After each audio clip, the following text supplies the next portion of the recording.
एक जगह सत्संग हुआ तो सत्संग में दो महात्मा इकट्ठे हुए। एक महात्मा ने कहा कि अब देखना सत्संग की शुरुआत भी कहां से हुई। सत्संग में दो परिभाषा, दो संत इकट्ठे हुए।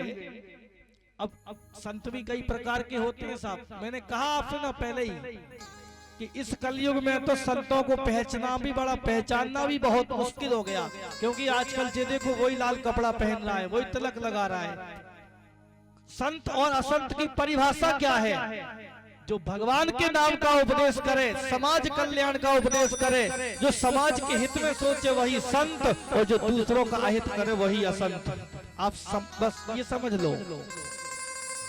बैठे विचार चालू हुआ उनमें, तो एक संत कहने लगा गणेश, दुर्गा, शिव, सरस्वती, कृष्ण, राम, शिव, इनमें से एक भी भगवान नहीं है। दूसरे संत ने कहा भगवान जाने अब ये क्या बोलेगा। तो कहा भैया क्यों नहीं है? कहा भगवान होता तो भगवान तो एक होता है जी, अलग अलग थोड़ी ना दिखता। ये तो कभी किसी रूप में कभी किस रूप में, तो कहा जी है ही नहीं है। आप लोगों ने कहा महाराज आज तक तो हम इसी भ्रम में पड़े हुए थे कि ये भगवान नहीं, तो भगवान कैसा होता है? कहा भगवान तो निर्गुण निराकार होता है, ध्यान करो, ध्यान से भगवान मिलेगा। अब वो बेचारे सब आंख बंद करके बैठ गए। तो दूसरे संत ने कहा कि भैया ध्यान आखिर किसका करें? कहा निर्गुण निराकार का। तो कहा वो होता कैसा है? कहा ये ध्यान करोगे तो मिलेगा। अब वो भी टेंशन में, उन्होंने कहा अच्छा भगवान एक होता है कि अनेक? तो दूसरे संत ने कहा भगवान तो एक ही होता है। अब वो कहने लगे एक होता है तो फिर अनेक रूपों में क्यों दिख रहा है? इसीलिए तो मैं कह रहा हूं कि इनमें से एक भी भगवान नहीं है। तब दूसरे संत ने कहा अच्छा एक बात बताओ, एक काम करो, आंखें बंद करो। उनने आंखें बंद करवा दी। कहा ठीक है। कहा अब सोचो। कहा क्या सोचो? कहा सोचो गधा।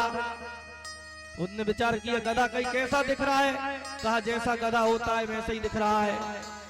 कहा सोचो बकरी। कहा ठीक है कैसी दिख रही है? कहा जैसी बकरी होती है वैसी ही दिख रही है। अब कहा सोचो बाप।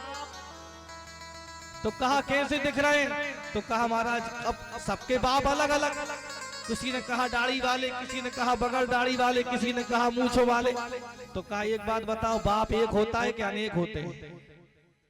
कि लगे महाराज बाप तो एक होता है। तो कहा जी अनेक क्यों दिख रहे हैं? अरे तो कहा सबके बाप अलग अलग होते हैं। तो दूसरे संत ने कहा यही तो मैं कह रहा हूं, भगवान तो एक है, लेकिन जो अलग अलग रूप है ना, तो सबकी श्रद्धा के अनुसार परमात्मा अपना रूप बनाता है। किसी को गणेश में श्रद्धा है तो गणेश का रूप, किसी को राम में श्रद्धा है तो राम में रूप, किसी को मां में श्रद्धा है तो दुर्गा का रूप। वास्तव में तो वो तत्व अनेक में एक ही है।